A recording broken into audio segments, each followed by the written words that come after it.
Plusieurs lignes de la parole mènent à une seule ligne, celle de la vérité éternelle.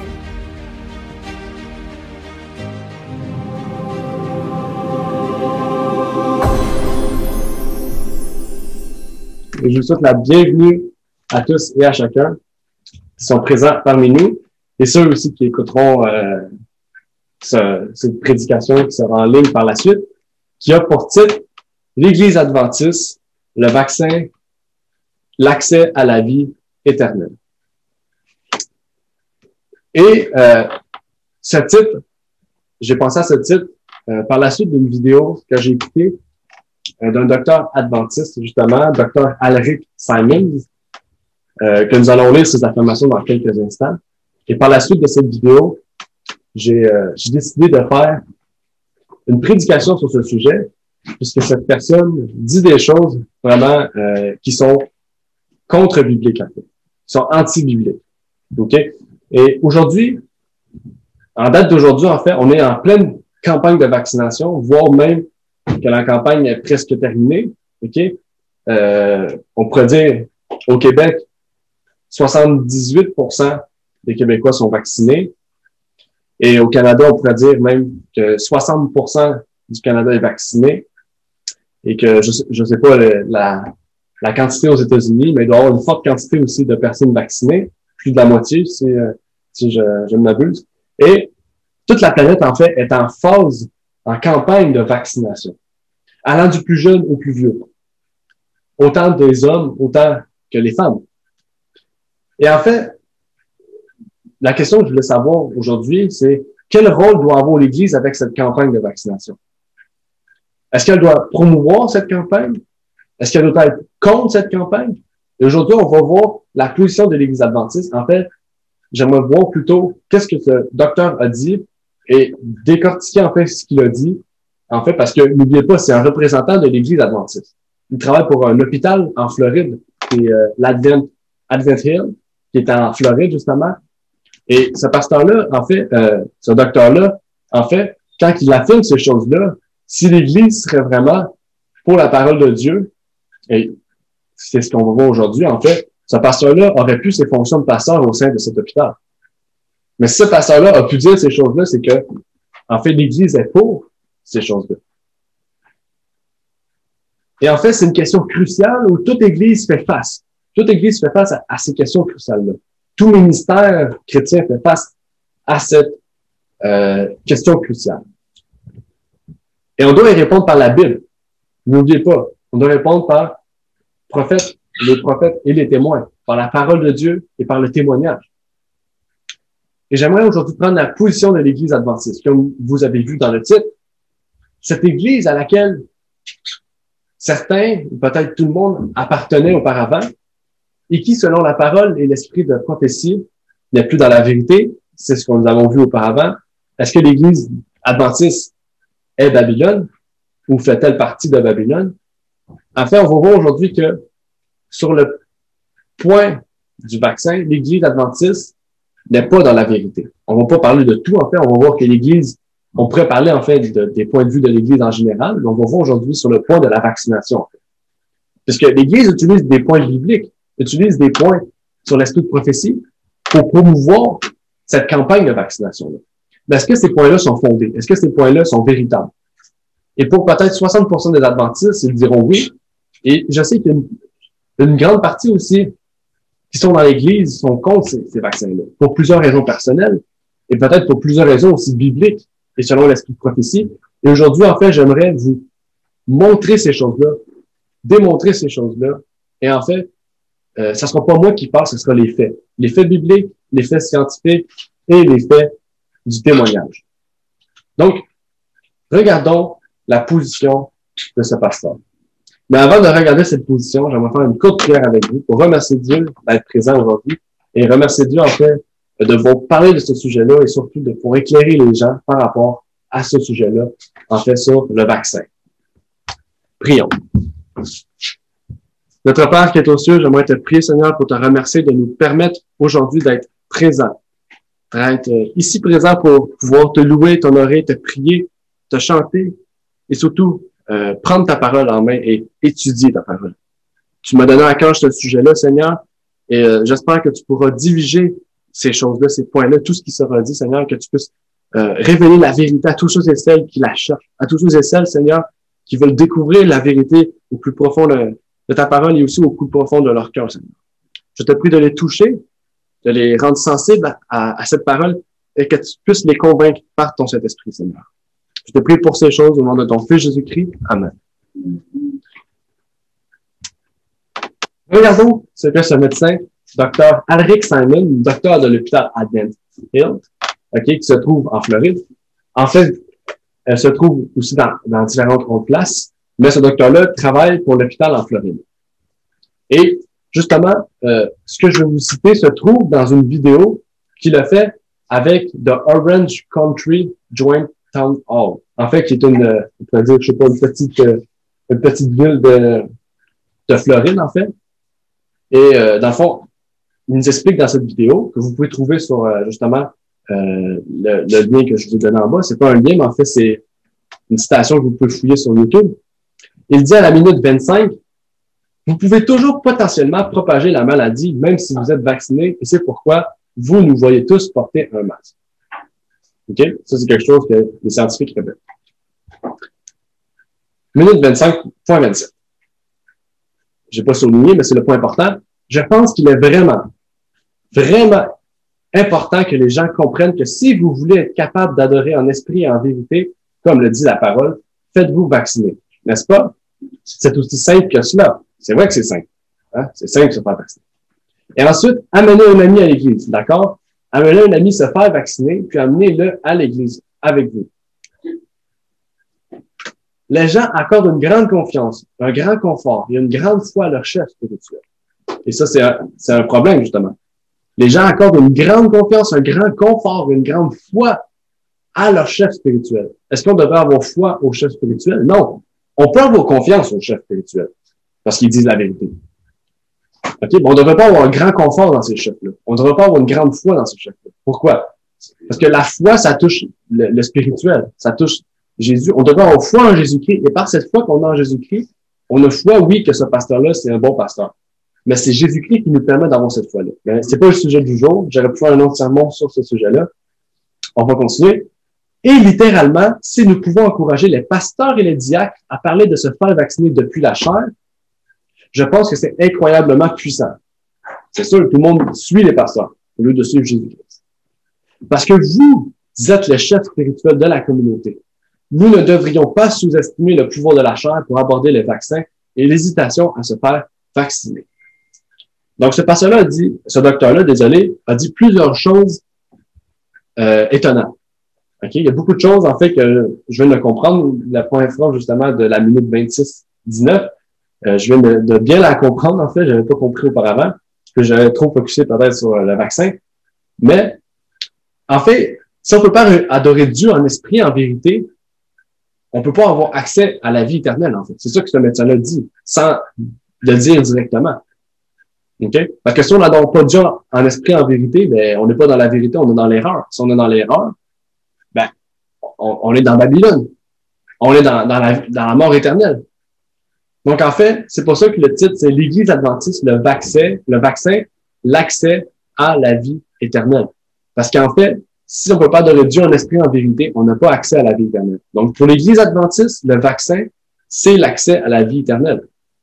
En tout cas, le départ pour avoir la vie éternelle, en fait, ou la porte, on pourrait dire même. Donc, c'est problématique, en fait. Et ce docteur chrétien cite Jean 4, verset 24, qui dit quoi? Dieu est esprit. Il faut que ceux qui l'adorent en esprit et en vérité. Et il y a un autre passage qui parle de ce texte-là aussi. Mais j'ai décidé de prendre ce passage de Jean, qui est un passage très important. Et en fait, en citation là, il confirme que sans le vaccin, on ne peut avoir la vie éternelle. Et on pourrait arrêter là. Voilà donc la position de l'Église à ce sujet. C'est la position peut-être pas officielle, mais on sait que l'Église souvent ne fait pas de position officielle sur les sujets qui sont confus, mais qu'ils utilisent, on pourrait dire, des suppôts pour promouvoir leur doctrine sur ce sujet.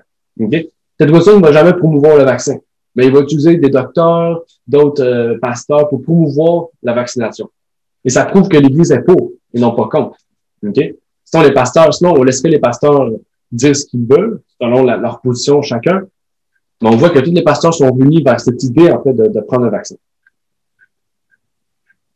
Et ce médecin-là ne l'a pas dit dans son cœur, ou il ne l'a pas dit devant d'autres adventistes. Il l'a dit devant une campagne avec les dirigeants protestants, en fait, même à ce moment-là, on pourrait dire les dirigeants politiques de la Floride. Donc, devant la population chrétienne et non chrétienne, adventiste ou non adventiste. Et sûrement, plusieurs se sont sentis fiers de voir, on a une fierté. Peut-être certains ont senti une fierté de voir un docteur adventiste prêcher la vaccination, dire que la vaccination est bonne et dire à la télé, en fait, que tous les pasteurs devraient prêcher ça. Est-ce que c'est vraiment une fierté? On va voir si c'est une fierté ou non. Et je suis sûr que certains adventistes vont écouter ce sujet-là, peut-être des protestants, et vont se retrouver dans cette idée, en fait, que qu'est-ce qu'il a dit, c'est en fait contre-biblique. Et en fait, on va diviser ce sujet aujourd'hui en plusieurs points, et on va prendre, vous allez voir qu'est-ce qu'on va prendre des points égaux. Et la première chose, c'est que le point premier, c'est que prendre le vaccin n'égale pas la véritable adoration. Selon ce médecin représentant l'Église adventiste, le vaccin est la porte d'entrée pour la vérité et du fait d'adorer Dieu en esprit. En fait, sans vaccin, on peut jamais accéder à la vie éternelle, jamais accéder à la vérité. Pourtant, qu'est-ce que nous dit Jean? Parce que le médecin, ça reste un homme. Le médecin, c'est pas la parole de Dieu. La parole de Dieu est infaillible, mais l'homme est faillible. Et qu'est-ce que nous dit Jean 4, 2 versets plus haut? Jean 4, versets 22 et 23, toujours dans la version Sterval de 1996, nous dit comme suit, « Vous adorez ce que vous ne connaissez pas. Nous adorons ce que nous connaissons, car le salut vient des Juifs. Mais l'heure vient, et elle est déjà venue, où les vrais adorateurs adoreront le Père en esprit et en vérité, car ce sont là les adorateurs que le Père demande. » Donc, ici on nous dit comment adorer Dieu en esprit et en vérité, en fait. Comment on fait pour adorer Dieu en esprit et en vérité? Qu'est-ce qu'il nous faut réellement? Il nous faut un vaccin fait par les hommes ou il nous faut autre chose? En fait, le verset 22, si vous lisez bien, nous dit que nous adorons ce que nous connaissons. Donc, il faut d'abord connaître le Père pour adorer en esprit et en vérité. Il faut connaître Dieu pour adorer en esprit et en vérité. Il ne faut pas un vaccin. Il faut connaître Dieu. Si on connaît mal Dieu, si on connaît mal la divinité, on ne pourra pas être les vrais adorateurs de Dieu, le Père. Comment on fait pour connaître Dieu? Est-ce qu'il faut prendre un vaccin pour connaître Dieu? Peut-être que ça serait ça. Peut-être que c'est ça qu'il voulait dire et qu'il a mal expliqué. Mais non, Colossiens 4, verset 8 nous répond. « Je vous l'ai envoyé exprès, afin qu'ils connaissent les choses qui vous concernent et qu'ils consolent vos cœurs. » Je vous l'ai envoyé. Dieu nous a envoyé un vaccin. Non, Dieu nous a envoyé Jésus-Christ. Jésus-Christ, en fait, c'est lui qui révèle le Père. Jésus-Christ, c'est lui qui nous permet de connaître Dieu. Jésus-Christ, c'est lui qui est la porte d'entrée dans le ciel. C'est lui qui est la porte d'entrée vers la vie éternelle. Et c'est pour ça, justement, qu'on peut dire, en fait, que Jésus-Christ prend les attributs du Père. En grande partie. OK? Parce que Jésus-Christ, en fait, a dit à plusieurs reprises, si vous m'avez vu, vous avez vu le Père. Ça ne veut pas dire que c'est la même personne. Ça nous montre ici, en fait, que si on regarde à Jésus, en fait, et quand nous allons voir Dieu, nous allons retrouver Jésus-Christ dans Dieu, en fait. Pourquoi? Parce que Jésus-Christ est engendré du Père, vient du Père. En fait, il y a les mêmes choses, le même but, le même amour, le même caractère que le Père. Et en fait, le mot connaître, qu'est-ce que ça veut dire? Le mot connaître veut dire apprendre, venir à la connaissance, apercevoir, savoir, comprendre. Donc, en fait, c'est pas juste le fait d'accepter Jésus-Christ qui nous donne la porte d'entrée d'une vraie adoration, d'adorer Dieu en esprit et en vérité. Il nous faut, comme le texte nous le dit, il nous faut que nous arrivions à connaître ce qui nous concerne. Donc, il faut étudier la parole de Dieu, étudier Jésus et son caractère et tout ce qui nous concerne. Et là, on pourra connaître et adorer Dieu en esprit et en vérité. Jésus-Christ est la porte d'entrée. Est la porte de cette connaissance. Sans Christ, on ne peut pas connaître l'amour de Dieu. Sans Christ, on ne peut pas connaître le plan de Dieu. Sans Christ, on ne peut pas avoir la vie éternelle. OK? Et en continuant dans ce sens, alors là, d'autres passages qui sont bien reliés avec cette idée, en fait, d'adorer Dieu en esprit et en vérité. Philippe 3, verset 10 nous dit « Afin que je connaisse qui? » Le vaccin, donc Jésus-Christ, et l'efficace de sa résurrection et la communion de ses souffrances, en devenant conforme à lui dans sa mort. Et si on lirait tout le chapitre de Philippiens, on voit que Paul, par la connaissance de Jésus-Christ, a quoi? A connu véritablement Dieu. Quand Paul était juif, est-ce qu'il connaissait Dieu? Non. Pourquoi? Parce qu'il tuait les enfants de Dieu. Donc, il connaissait pas Dieu. Mais quand il a connu Jésus-Christ, c'est pas quand il a vu. Quand Jésus-Christ est venu l'appeler, il s'est converti. Il a accepté Jésus-Christ. Mais il connaissait pas Jésus-Christ encore. Mais, il a appris à connaître Jésus-Christ. Il s'est sanctifié, en fait, dans la vérité. Et il a pu connaître Jésus-Christ véritablement et adorer Dieu en esprit, en vérité. Pourquoi? Parce qu'il avait la connaissance de Dieu. Il a appris à connaître Dieu par Jésus-Christ. La parole ne nous parle pas de Dieu. OK? Mais Jésus-Christ nous permet de connaître Dieu. Son caractère, son amour, le plan qu'il a pour nous.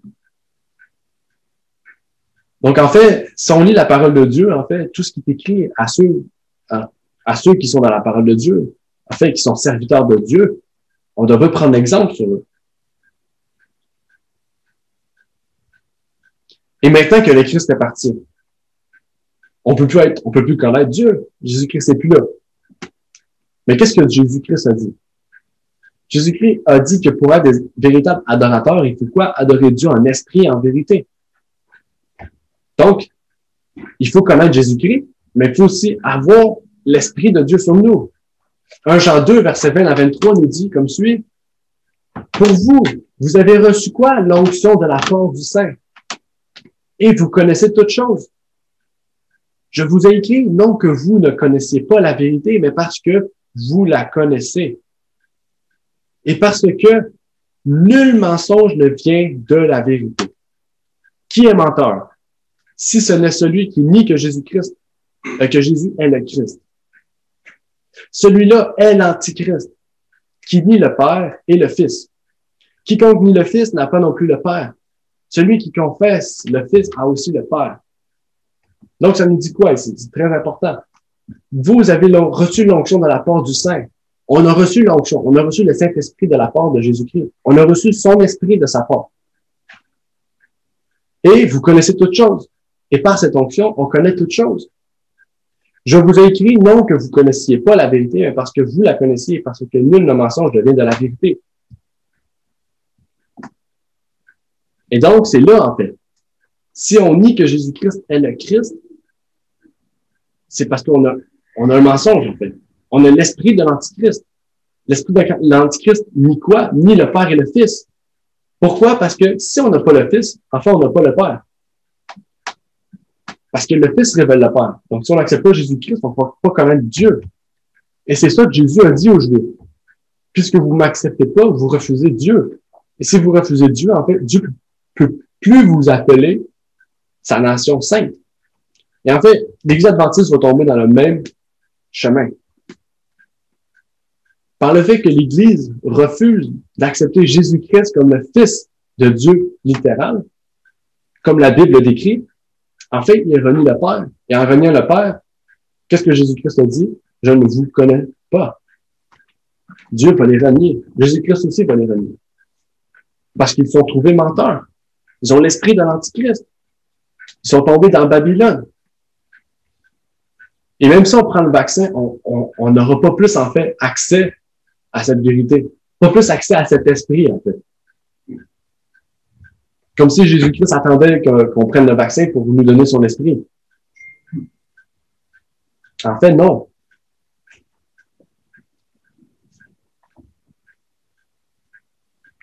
Il faut donc se poser des questions. Dois-je rester dans une église qui promouvoit un vaccin et qui dit que ce vaccin nous donne accès à la vérité? Nous pouvons connaître toutes choses par l'Esprit de Christ. Christ nous ouvre l'esprit sur les choses célestes.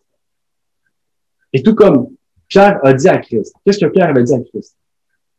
Christ avait dit, « Qui penses-tu que je suis? » Le Fils de Dieu. Pierre a répondu ça. Et Jésus a dit quoi? Ce n'est pas la chair qui te l'a révélé, mais mon Père. Donc, c'est-à-dire que Pierre avait l'Esprit de Dieu sur lui. Rappelez-vous, adorer Dieu en esprit et en vérité. L'Esprit de Dieu a révélé à Pierre que Christ était le Messie, le Fils de Dieu. Donc, si on n'a pas l'Esprit de Dieu, on ne peut pas dire que Jésus-Christ est le Fils de Dieu. On ne peut pas reconnaître. Donc, vaccin ou pas vaccin, en fait, on voit que c'est l'Esprit qui nous révèle la vérité. C'est l'Esprit qui nous révèle que Jésus-Christ est le Fils de Dieu. Tout comme le Christ nous a révélé qu'il y a un seul Dieu et qu'il y a un seul Seigneur. En fait, le point véritable, c'est que, justement, on n'a pas besoin d'un vaccin parce que dans la vérité, il se trouve aucun mensonge. N'oubliez pas ce point-là. Dans la vérité, il ne se trouve aucun mensonge. Et je vois dans l'affirmation de ce médecin, en fait, un coup vraiment politique. C'est un coup politique génial. Pourquoi? Parce qu'il encourage les chrétiens à enrichir des multinationales. Mais, il y a une solution. Il y a une solution pour être un véritable adorateur. Et la réponse se trouve dans Exode 33, verset 13. La solution, en fait, on pourrait dire le vaccin venant de Dieu, là, la solution, c'est Exode 33, verset 13. Maintenant donc, je te prie, si j'ai trouvé grâce à tes yeux, quoi? Fais-moi connaître tes voies, que je te connaisse, afin que je trouve grâce à tes yeux. Considère aussi que cette nation est ton peuple. C'est quoi? Fais-moi connaître tes voies. Si je connais tes voies, je vais trouver grâce à tes yeux.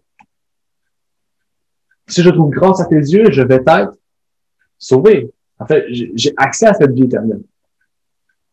Il faut connaître les voies de Dieu pour avoir accès à la vie éternelle, pour trouver grâce devant les yeux de Dieu. Il faut apprendre à connaître le Christ. Donc, on aurait pas arrêté là pour connaître cette première partie. Mais en fait, non, il y a beaucoup de choses à voir. Ça va être un peu long, mais au moins, le point sur le vaccin sera résolu, en fait. La Bible aura répondu, et l'esprit de prophétie aussi. Prendre le vaccin égale renier l'esprit de prophétie. Pourquoi? Pourquoi me diriez-vous? En fait, l'esprit de prophétie, c'est pas seulement reconnaître le don de prophétie révélé dans la servante du Seigneur. N'oubliez pas, le terme esprit de prophétie se retrouve dans l'Apocalypse 19. Dans l'Apocalypse 19, on dit que le témoignage de Jésus est l'esprit de prophétie. Donc, l'esprit de prophétie, c'est quelque chose de biblique, en fait. Et en fait, l'esprit de prophétie, on le trouve et on l'accepte comme étant dans la servante du Seigneur. Mais en fait, c'est un don de spirituel. En fait, toute personne peut recevoir l'esprit de prophétie. Donc, en fait, si on renie l'esprit de prophétie, on renie la Bible. On renie le témoignage de Jésus, en fait. Et si on reconnaît l'esprit de prophétie dans la servante du Seigneur, Ellen White, et je crois que vous devriez, en tant qu'adventiste, reconnaître cela, en fait, on doit se poser ces questions. Si vous ne reconnaissez pas l'esprit de prophétie dans Ellen White, c'est autre chose, mais si vous reconnaissez cet esprit dans Ellen White, dans la servante du Seigneur, en fait, vous allez voir des choses étonnantes d'après ce qui est dit ici. Et comme je dit tout à l'heure, dans l'Apocalypse 19, verset 10, on peut lire « Or, je me jetai à ses pieds pour l'adorer, mais il me dit, garde-toi de le faire. Je suis ton compagnon de service. et celui de tes frères qui ont le témoignage de Jésus. Adore qui? Dieu, car le témoignage de Jésus, c'est l'esprit de prophétie. Dans les derniers jours, la Bible a affirmé justement qu'il y aurait des dons qui seraient révélés à l'Église. On en a parlé justement dans le séminaire sur l'organisation, puisque le témoignage de Jésus, l'esprit de prophétie, faisait partie des dons spirituels. Et donc, je ne vais pas entamer ce sujet sur les dons spirituels, mais je crois que vous avez compris que ça, on refuse l'esprit de prophétie. On refuse la parole de Dieu. On refuse d'écouter la voix que Dieu nous dit. Et le lien à faire avec Sir White. Quel est ce lien à faire avec Sir White et le vaccin? Est-ce que Sir White aurait pris un vaccin? Est-ce qu'elle aurait parlé d'un vaccin? En fait, j'aimerais vous lire ce que l'Église adventiste affirme pour que les membres prennent le vaccin. Et là, c'est pas seulement un docteur. OK? C'est pas seulement un docteur. C'est la NAD. OK? La North Adventist Division. OK? C'est l'Église adventiste du Nord, l'organisation. Donc, c'est une grande organisation, en fait. Je pense même plus c'est une fédération, c'est une conférence. OK? Elle dit comme suit, Adventist Health Ministries est fermement basée sur la Bible. L'instruction de l'esprit de prophétie par Ellen White et est conforme aux sciences de la santé évaluées par des pairs et fondées sur des preuves. Ça reste à confirmer. Nous nous appuyons sur ces fondements pour formuler des approches et des conseils en matière de santé. Avec des millions de personnes infectées et de nombreux morts et des infections mondiales en augmentation, un certain nombre de vaccins ont été développés en un temps record. Les gens se posent de nombreuses questions concernant le vaccin COVID-19. Donc ici, le point à tirer, c'est que, n'oubliez pas, Advent Health Ministries est fermement basé sur quoi? La Bible. On a vu que c'était pas vrai. L'esprit de prophétie, nous allons le voir, est conforme aux sciences de la santé évaluées par des pairs, etc., etc. Donc, c'est des personnes reconnues par l'Église. Sont fondées, vraies, par des docteurs sûrement de l'Église. Et ça, on prend l'esprit de prophétie. On l'a vu à une reprise que Sir White a pris un vaccin. Lisons ce qui est écrit dans l'un de ses livres. Et ça, en fait, on retrouve ça dans l'appendice à la fin de son livre, OK? Où elle dit, vous serez intéressé de savoir, cependant, qu'à une époque où il y avait une épidémie de variole dans les environs, elle-même a été vaccinée et a exhorté ses aides, ceux qui lui sont liés, à se faire vacciner.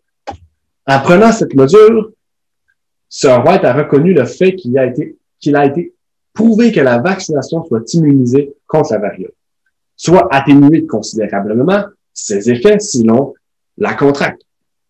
Elle a également reconnu le danger d'exposer les autres s'ils ne prenaient pas cette précaution, signé D.E. Robinson. Dans Message choisi, volume 2. Donc, c'est un livre quand même assez connu. Mais si vous avez bien lu ce qui est écrit, ça dit, Sir White a reconnu le fait qu'il a été prouvé que la vaccination soit immunisée contre quoi? Contre les maladies? Non, contre la variole. Donc, la dame ici a bien précisé, elle qui a signé, que Ellen White a pris le vaccin contre la variole et elle a reconnu que la vaccination contre la variole était en fait bon. OK? On a dit bien contre la variole. On ne parle pas de vaccin en général. OK? Je le précise, contre la variole. OK? Et en fait, si vous lisez sur le site du NAD, ils sortent un texte-là pour prouver qu'Ellen White est en accord avec les vaccins. Mais c'est pas ça. Ellen White a dit, oui, elle a dit qu'elle était en accord avec le vaccin contre la variole. Elle n'a pas dit contre les vaccins. OK? Parce qu'à son époque, il n'y avait pas beaucoup de vaccins. En fait. Je crois qu'il y avait seulement le vaccin contre la variole. Et aujourd'hui, si elle verrait tous les vaccins qu'il y a, peut-être qu'elle n'aurait pas marqué ça. Ben, à son époque, en fait, c'était pas une diseuse d'avenir, en fait. Elle prédisait pas l'avenir, à moins que Dieu lui ait révélé. Mais sur ce sujet-là, en fait, on sait juste que à propos de la variole, elle était pour. Et pourquoi elle était pour le vaccin de la variole? Qu'est-ce qu'il y avait de spécial dans le vaccin de la variole? On va le voir dans quelques instants. En fait, puisqu'on va lire l'histoire du vaccin. Comment le vaccin a été créé? C'est qui le premier à avoir créé le vaccin? en fait, avoir créé un vaccin. D'où vient le mot vaccin? Pourquoi le vaccin contre la variole est reconnu par Ellen White? Parce que l'Église adventiste utilise ce texte-là pour prouver leur propagande. En fait, c'est une propagande pour prouver leur campagne de vaccination contre la COVID-19. Donc, on va lire un grand passage, mais on va étudier ensemble. Dans le journal Le Soleil, sur l'invention du premier vaccin, il nous est dit, avec le temps, les gens perspicaces finissent par remarquer que les laitières attrapent rarement la variole. Dans le nord de l'Europe, on célèbre ces femmes pour leur visage immaculé et leur peau de lait, exempte de cicatrices. Pourquoi les laitières échappent-elles à la variole? Apparemment, elles sont protégées parce qu'en trayant les vaches, elles contractent la vaccine. Vaccine, d'où le mot vaccination. Vaccin. Vaccine, c'est une maladie qui vient de la vache. La variole de la vache, exact. Une maladie proche de la variole, mais plus bénigne. Au pire, elle,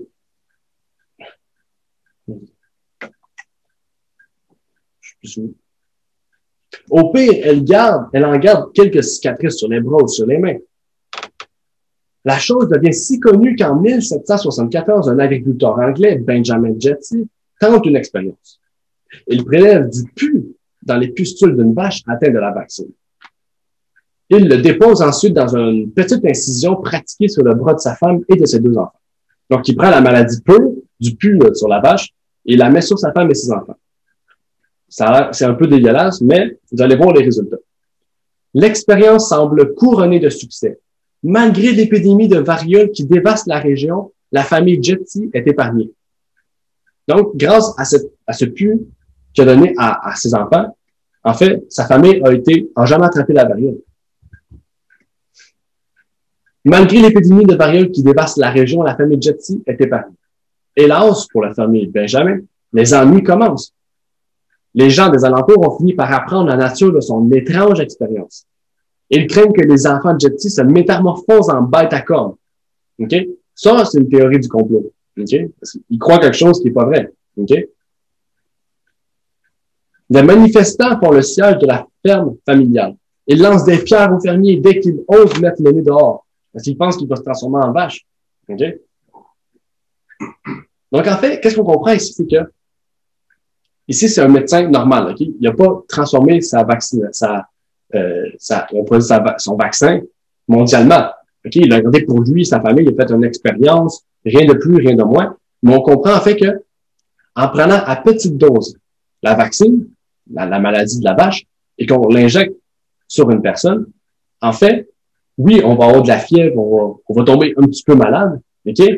Mais vous allez être épargné de la maladie de la variole qui, à l'époque, était meurtrière.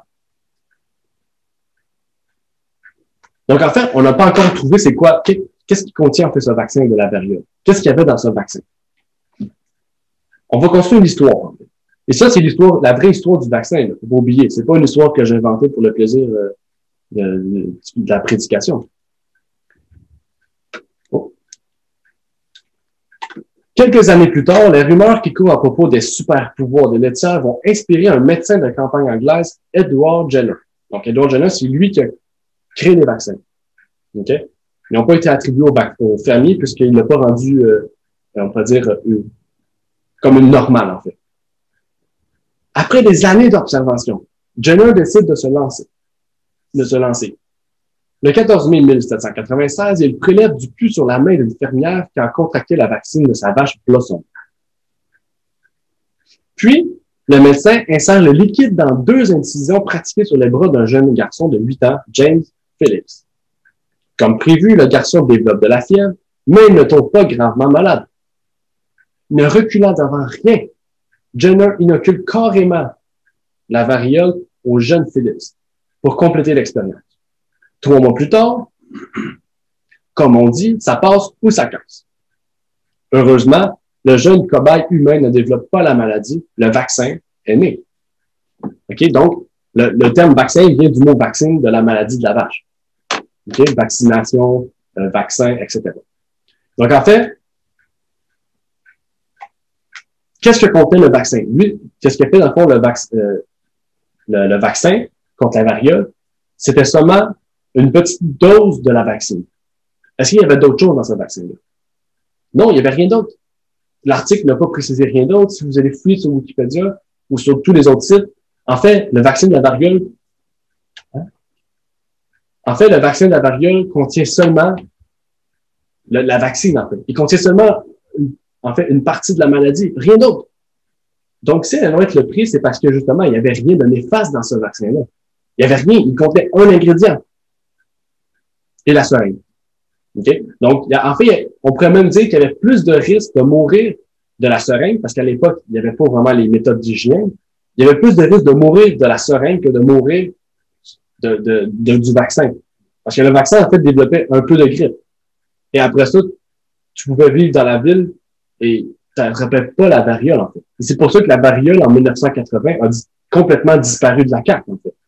Ou ça a été peut-être 200 ans plus tard, mais la variole, aujourd'hui, elle n'existe plus, en fait. Quand il y a une crise, c'est facilement contrôlé, en fait, parce que c'est une maladie, grâce au vaccin, qui est contrôlable. Et donc, Edward Jenner a créé un vaccin à partir d'un seul ingrédient. Et donc, on va voir aujourd'hui, est-ce que le COVID-19 contient justement la COVID-19? Est-ce que la COVID-19 a été prélevée sur le sang de quelqu'un contracté et qui est donné à d'autres personnes, ou est-ce qu'il y a plein d'autres ingrédients dedans? Est-ce qu'il y a un seul ingrédient ou plusieurs? Donc, c'est ça qu'il faut voir, en fait, parce qu'elle a été pour la variole, le vaccin, parce qu'il contenait un ingrédient. Sauf qu'elle a été contre plusieurs ingrédients qui est contenu aujourd'hui dans les vaccins. Donc, elle ne prendrait pas le vaccin aujourd'hui. Parce que n'oubliez pas, la variole, c'est pas une petite maladie. La variole est 10 fois pire que les Britanniques, les Canadiens et les Indiens réunis. Donc, c'est une grosse maladie, en fait. Et, en fait, cette maladie-là, c'était pas une maladie qui était contractée dans l'air ou une maladie qui était contractée, on peut dire à long terme. C'était pas des maladies de 170 ans, par exemple. OK? C'était des épidémies qu'ils appellent ça. Donc, si quelqu'un contractait la variole, en une semaine, toute la ville pouvait attraper la variole. Puis si tout le monde mourait, en fait, la variole était disparue. Parce qu'en fait, s'il n'y a plus d'humain, s'il n'y a pas de contact humain, il n'y a pas de variole. Donc, en fait, la variole se contracte par contact humain. Donc, si tous les humains meurent, mais il n'y a plus de contact humain, donc il n'y a plus de variole. Donc, les épidémies, comme à Montréal, en 1896, en fait, la variole a duré 1 an et demi. Mais en 1 an et demi, il a fait peut-être 20 000 morts sur, 500 000? C'est beaucoup. C'est plus haut que la COVID, en fait. Donc, maintenant, on va passer aux ingrédients. Là, j'ai pas encore parlé de Sir White. OK, je vous amène dans cette idée, en fait. Parce que là, on a pu voir qu'est-ce que contenait le vaccin de la variole. Maintenant, on va voir qu'est-ce que contient les vaccins en général aujourd'hui. OK? Aujourd'hui, on met plusieurs ingrédients dans les vaccins qui sont soi-disant présents pour nous protéger et nous servir. Voici une liste d'ingrédients. Les agents de conservation. Il y a le formaldéhyde. Le formaldéhyde, c'est lui qui provoque les effets secondaires connus dans tous les vaccins. Donc, lui, il y a quelque chose de très grave, c'est lui qui peut provoquer la mort même. Okay? Il peut provoquer d'autres maladies. En général, il provoque la toux, il provoque haute pression, il peut provoquer des grippes, des mal de tête, des crampes, etc., des petits problèmes. Mais pour quelqu'un qui est gravement malade déjà et qui prend le vaccin, ça peut le tuer, en fait, ces symptômes-là. Il y a le phénol. Je vais pas expliquer à chaque fois ce que c'est l'ingrédient parce que je ne les connais pas, je suis pas un scientifique. Il y a aussi le 2-phénoxyéthanol. Il y a le thymérosal. C'est quoi le thymérosal? C'est composé de 49% de mercure. OK? On va revenir sur le mercure. Il y a aussi le sel d'aluminium. OK? On sait que l'aluminium, c'est pas bon pour la santé, en fait. Il y a aussi des antibiotiques, le niomycine et le polymyxine B. Et ça, c'est la première partie. Il y a une deuxième partie. Il y a les stabilisants. Dans les stabilisants, il y a l'albumine bovine et sérum bovin. Il y a aussi de l'albumine humaine. Il y a aussi de la gélatine, de porc ou de bovine. Il y a aussi de la glycine, du lactose, du sorbitol, du sucrose ou du saccharose. Donc, pour ceux qui sont allergiques au lactose, le vaccin peut provoquer des allergies aussi. Il y a aussi le polysorbate 20 ou 80. Dans le fond, lui, il assure l'homogénéité du produit.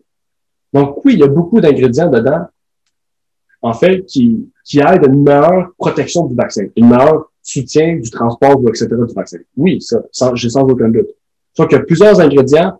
En fait, qu'en tant que chrétien, juste en vous disant la liste, on ne devrait pas prendre ces choses-là. OK? Mais, qu'est-ce que ça va être dit à propos de quelques ingrédients? À propos du mercure en particulier. Parce que n'oubliez pas, dans le vaccin de la variole, il n'y avait pas ces ingrédients-là. Il y avait seulement le pu. OK? C'est pour ça qu'Ellen White le recommande. Et l'Église prend ce texte-là pour promouvoir la campagne de la COVID. Et qu'est-ce qu'il y a dans la COVID? Il y a de la gélatine, de l'albumine, il y a on a même vu, il y a de l'aluminium et du mercure. Et qu'est-ce que dit Star White à propos du mercure? Le mercure, le calomel et la quinine ont apporté leur lot de malheur que le jour de Dieu seul révélera pleinement. Les préparations de mercure et de calomel absorbées par l'organisme conservent leurs produits toxiques tant qu'il en reste une particule dans l'organisme. Ces préparations empoisonnées ont détruit des millions de personnes et laissé des malades sur la terre pour qu'ils mènent une existence misérable. Tout se porte mieux sans ce dangereux mélange. On peut voir presque partout des malades misérables, atteints de maladies sous presque toutes les formes, déformés par la souffrance, avec d'affreux ulcères, des douleurs dans les os, des pertes de dents, de mémoire et de vue. Ils sont victimes de préparations empoisonnées qui ont été, dans de nombreux cas, administrées pour guérir un léger malaise qui, après plusieurs jours ou 2 de jeûne, aurait disparu sans médicaments. Mais les mélanges toxiques administrés par les médecins ont causé leur perte. Et ça, elle parle du mercure. Le mercure, c'est quoi? C'est un médicament qui a porté leur lot de malheur. Okay? Ça dit que le jour de Dieu seul révélera pleinement. Parce qu'oubliez pas, à l'époque, il y a beaucoup de médicaments qui contenaient du mercure, qui contenaient des choses qui sont toxiques pour l'humain, mais les médecins à l'époque n'étaient pas conscients de ces choses-là. Et Ellen White dit une précaution, en fait. C'est une des premières à l'époque à dire ces précautions-là. Aujourd'hui, les scientifiques disent que le mercure, c'est toxique, mais dans quelques cas, c'est pas toxique, en fait. Donc, on voit qu'il y a un plan politique derrière ces choses. Mais si on suit la messagère du Seigneur, où elle dit que le mercure, c'est toxique. Ça la guérit pas, ça empoisonne les gens. Puis que, au jour du jugement, ça va révéler ces choses-là, en fait. C'est que vraiment, il faut pas le prendre, il faut pas consommer ces choses-là. Et un vaccin, c'est plus seulement le prendre. On l'administre plus dans notre corps, on l'administre directement dans nos veines, dans notre sang. Donc, c'est encore plus toxique. Et c'est dans ce cas-là, dans ce côté-là, en fait, que si on prend le vaccin, en fait, on va à l'encontre de ce que Star White dit. Donc, on va à l'encontre de ce que la Bible dit. Et on renie l'esprit de prophétie. Et je n'ai même pas besoin de parler par rapport à la gélatine, selon l'esprit de prophétie. Vous avez déjà une idée de qu'est-ce que ça peut être. Et en fait, vous savez qu'elle a parlé contre le porc, contre son utilisation en général. Et j'aimerais lire ce que la science dit à propos de l'aluminium. Parce que Ellen White n'en parlait pas beaucoup, on n'en a pas parlé, mais à son époque, on n'utilisait pas l'aluminium. Mais aujourd'hui, on l'utilise. Ça dit comme suit, dans un article de acfasso.fr, c'est en 1976 que les premières découvertes ont été faites sur la toxicité de l'aluminium, lorsque des troubles neurologiques ont été diagnostiqués chez des patients dialysés. Ces patients ne possédant pas la fonction rénale nécessaire à l'élimination de l'aluminium. Celui-ci s'accumulait dans le cerveau, provoquant quoi? Troubles du langage, troubles moteurs et encéphalophasie. Une accumulation a également été montrée dans les os, conduisant à une ostéomalacie, c'est-à-dire une décalcification osseuse. Depuis, en utilisant des solutions de dialyse à très faible teneur en aluminium, ces intoxications ont disparu et les scientifiques se sont intéressés à d'autres voies d'exposition à l'aluminium.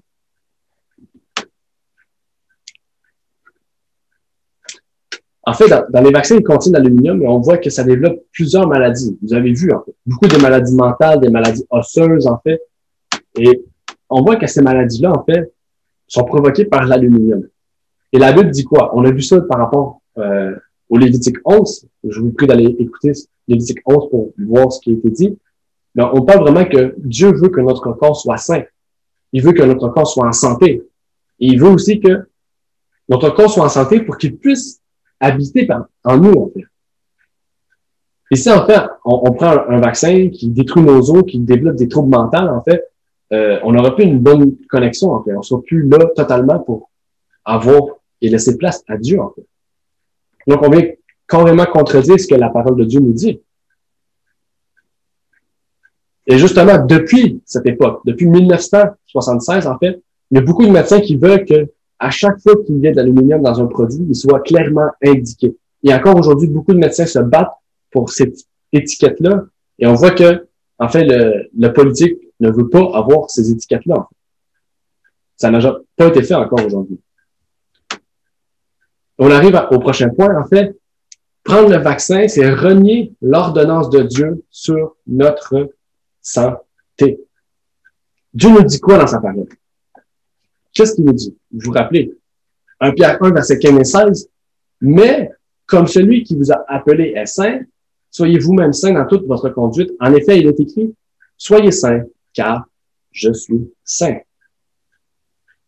Si on veut adorer Dieu en esprit en vérité, comment on peut le faire si ce que nous mangeons, en fait, ne nous permet pas d'avoir un esprit clair, net? Si qu'est-ce que nous prenons, ok? En fait, c'est pas seulement le fait de manger, en fait, c'est le fait de prendre sous toutes les formes, en fait. Tout ce qui rentre dans notre corps doit être bon, ne doit pas être toxique.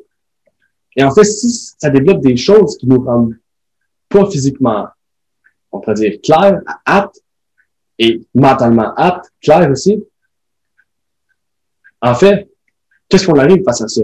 Qu'est-ce qu'on fait face à ça? Parce que c'est écrit, soyez saints, car je suis saint. Dans toute votre conduite.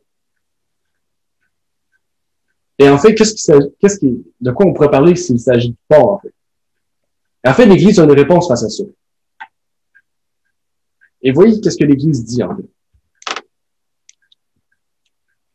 Encore dans le NAD, ok? Il nous dit comme suit, d'un point de vue distinct, un autre point de vue spéculatif, ok, c'est un grand mot, spéculatif, soutient que les vaccins rendent impurs ceux qui les prennent parce que, soi-disant, de substances impures sont utilisées pour les produire.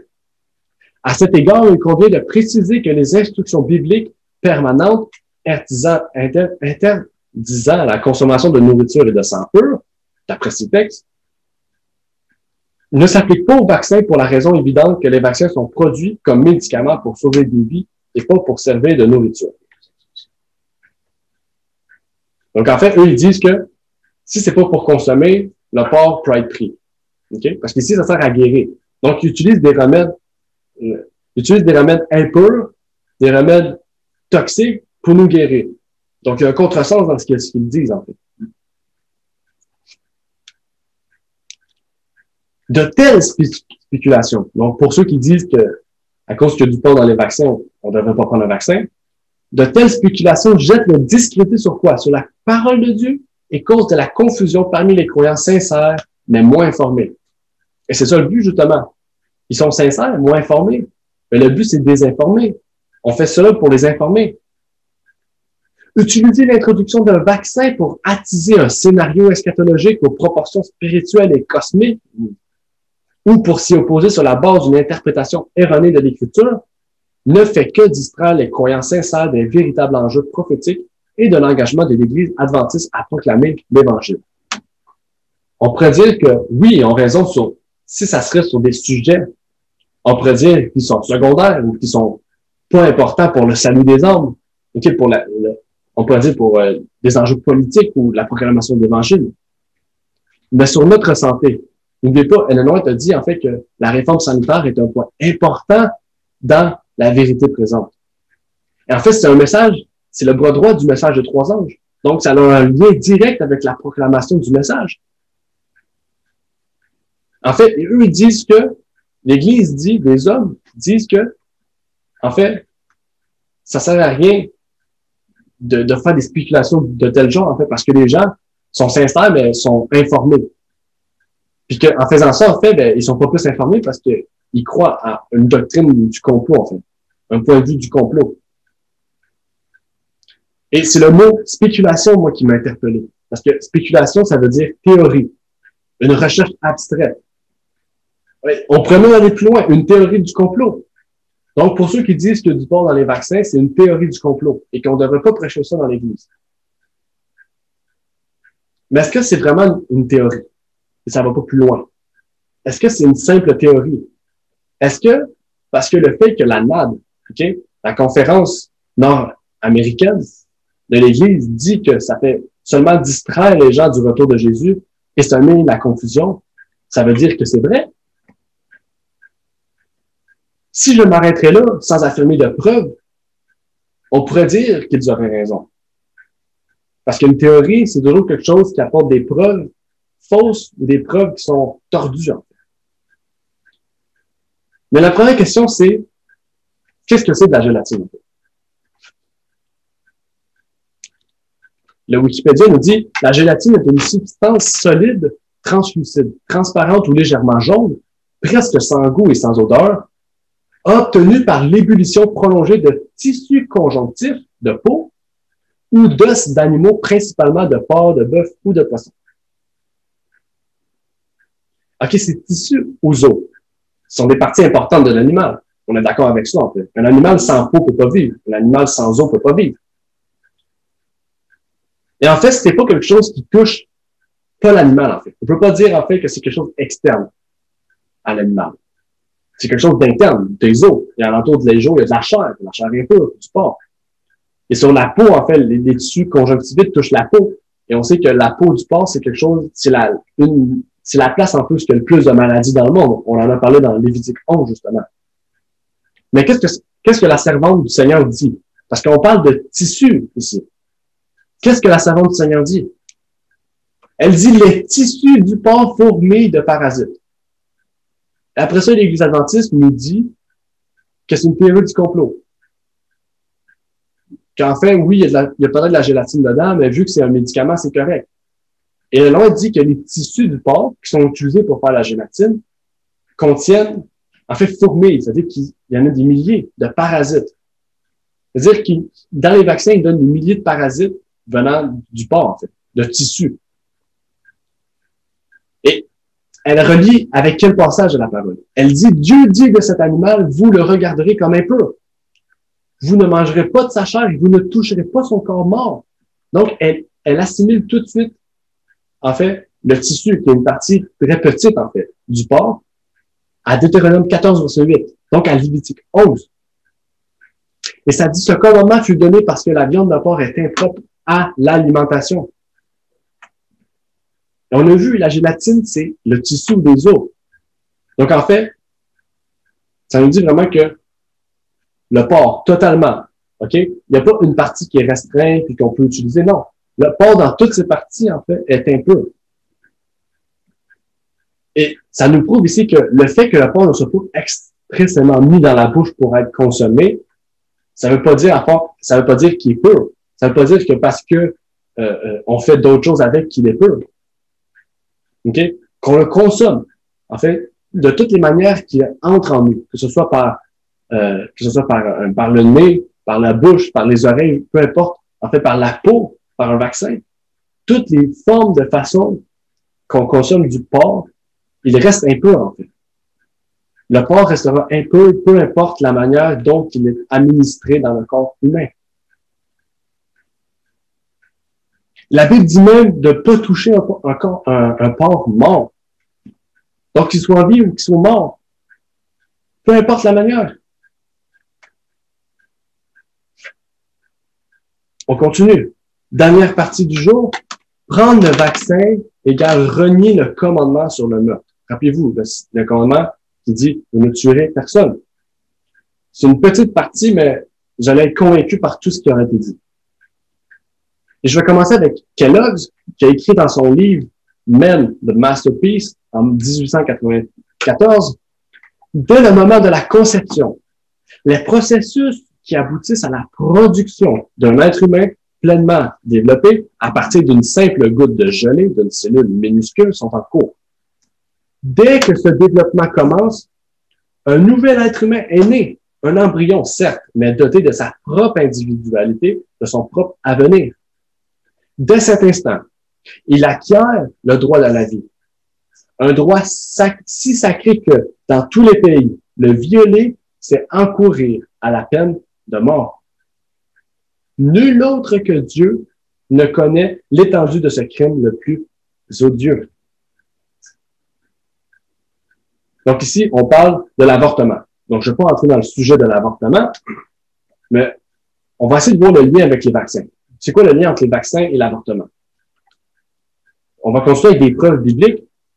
Psaume 139, verset 13 nous dit « Car c'est toi qui m'as formé, qui a formé les reins, qui m'a façonné dans le sein de ma mère. » Donc c'est Dieu qui, dès l'embryon, dès le début, en fait, de la première phase d'un enfant, d'un bébé ou d'un être vivant, en fait, c'est Dieu qui fait ce processus-là. C'est Dieu qui s'est occupé de ce processus-là.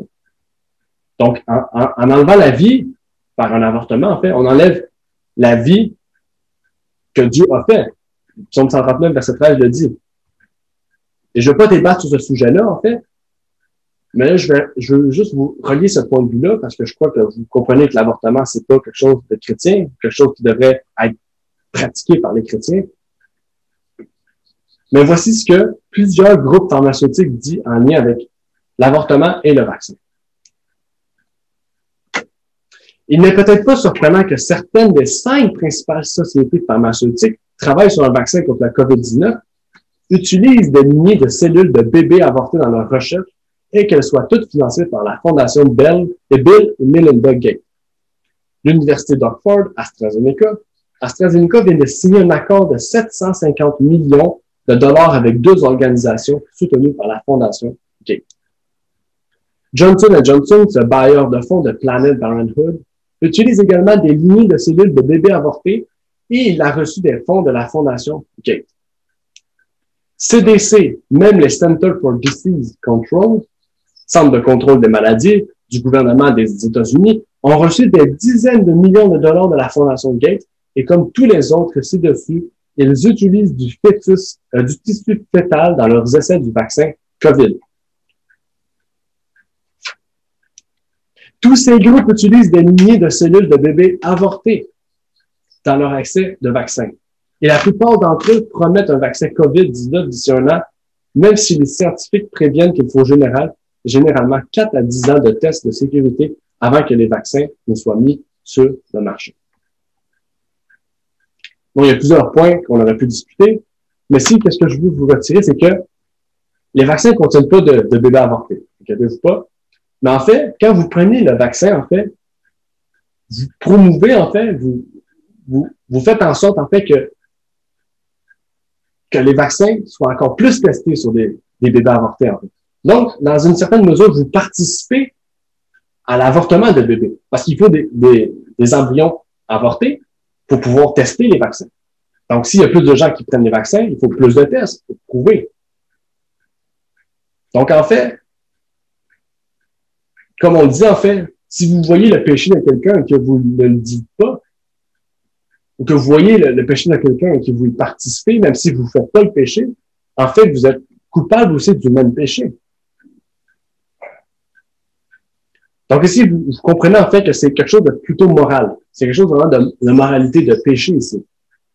Dans les 4 points qu'on a vus, vous avez vu en fait que quand vous prenez le vaccin de la COVID-19, en fait, vous participez au péché des scientifiques qui sont peut-être même chrétiens, je ne sais pas.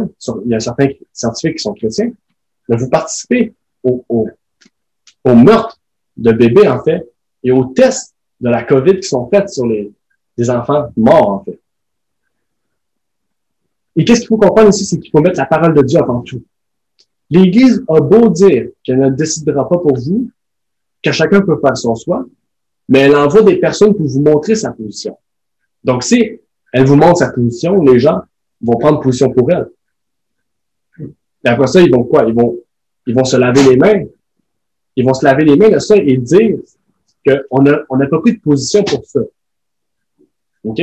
Parce que dans leur dans leur site web, quand vous écrivez vaccin, vous voyez que l'Église ne prend pas position pour ça. Elle dit que c'est libre à chacun. Mais quand vous voyez des médecins, quand vous voyez des pasteurs, quand vous voyez des diacres qui promouvoient le vaccin et que l'Église fait rien, c'est que on voit la position de l'Église. Et quand on voit que les églises, les écoles adventistes demandent 70% de personnes vaccinées pour ouvrir l'école cet automne, enfin, on voit que l'Église est pour le vaccin. On a vu que Dr. Alcide Simons promouvoit le vaccin. On a vu que la NAD, North American Division, qui est la division nord-américaine, promouvoit le vaccin. Mais c'est pas le seul. Voici Andrea Kolf, président d'Adventist Health, justement, on peut dire le chef de Dr. Simon, dit « En unissant nos forces à celles de la FEMA », la FEMA, c'est une entreprise gouvernementale, ok, fédérale. Nous sommes en mesure d'accélérer les vaccinations et de garantir que chaque personne qui veut le vaccin le reçoive. Le nouveau secrétaire exécutif de la conférence générale a dit sur Twitter, « Nous avons besoin d'un miracle. Pouvons-nous prier ensemble pour la découverte du vaccin? Les hommes étudient, mais Dieu donne l'intelligence. Priez pour la découverte du vaccin, unis dans la prière à 7h et à 19h. Donc, il faut même un moment de jeûne et prière pour que Dieu puisse donner l'intelligence à ceux qui découvrent le vaccin. OK? Donc, ma question pour vous, c'est, est-ce que vous allez prendre position pour la parole de Dieu, pour l'esprit de prophétie, pour la vérité, pour adorer Dieu en esprit et en vérité, ou vous allez prendre la position des dirigeants de l'Église adventiste qui veulent promouvoir ce vaccin, en fait. Et si vous prenez ce vaccin-là, en fait, vous reniez les 4 points qu'on vient de voir, en fait. Donc, c'est une position qu'on doit prendre, en fait. Soit adorer Dieu en esprit et en vérité, en sortant du mensonge, ou rester dans l'Église, sur notre siège, et faire ce que l'Église a dit, en fait. Être peut-être des chrétiens sincères, mais faire la sourde d'oreille. En étant obligé de prendre le vaccin. Parce qu'il va falloir être obligé de prendre le vaccin pour aller dans l'Église. Et qu'est-ce que la parole de Dieu nous dit? La parole de Dieu nous dit, en vérité, je vous le dis, que si quelqu'un garde ma parole, il ne verra jamais la mort. Donc, c'est mon message pour vous. Jésus a dit, en vérité. Il a dit, amen, amen. Si quelqu'un garde ma parole, il ne verra jamais la mort. Est-ce que vous voulez garder la parole de Dieu? Est-ce que vous voulez garder Jésus-Christ dans votre cœur? Avoir la vérité dans votre vie? Et donc, c'est ma prière pour vous et moi, que ce qui a été dit aujourd'hui puisse toucher votre cœur et que, justement, que vous puissiez connaître véritablement Dieu dans votre vie pour être un véritable adorateur. Et donc, je vais terminer par une courte prière avant de vous laisser. Notre Père qui est aux cieux, j'aimerais te prier, Seigneur, pour te remercier de nous avoir permis aujourd'hui d'avoir pu étudier ta parole, d'avoir pu comprendre ce que tu veux nous révéler à propos de ta parole. Puisses-tu bénir chacun d'entre nous, Seigneur, sur ce sujet. Puisses-tu permettre que tous et chacun puisse être touché par ce sujet. Puisses-tu permettre aussi que ce message puisse toucher le plus grand nombre, Seigneur. Et que tu puisses permettre que par ton esprit, nous puissions être des vrais adorateurs. Et c'est ma prière pour tous, Seigneur, que nous puissions être des vrais adorateurs, de véritables adorateurs, qui t'adorent en esprit et en vérité, qui justement ne veulent pas renier Jésus-Christ, qui veulent accepter Jésus-Christ dans leur vie, le connaître pour connaître Dieu. Et j'ai fait le même cri que Moïse, Seigneur, le même message que Moïse. Fais-moi connaître tes voies pour que je puisse trouver grâce à tes yeux. Seigneur, puisses-tu nous permettre cette prière d'Exode 33, comme Moïse a pu crier dans le désert. Fais-moi connaître tes voies pour que je puisse trouver grâce, pour que je puisse trouver le chemin qui mène à la vie éternelle, Seigneur. Je te prie donc de prendre la position, Seigneur, pour ta parole, que chacun puisse prendre position pour ta vérité. Je te remets toutes ces personnes entre tes mains au nom de ton Fils Jésus-Christ. Amen. Merci d'avoir écouté cette vidéo. Pour plus de contenu, abonnez-vous sur notre site Internet. Il est également possible pour vous de nous suivre sur notre page Facebook et de nous contacter par email.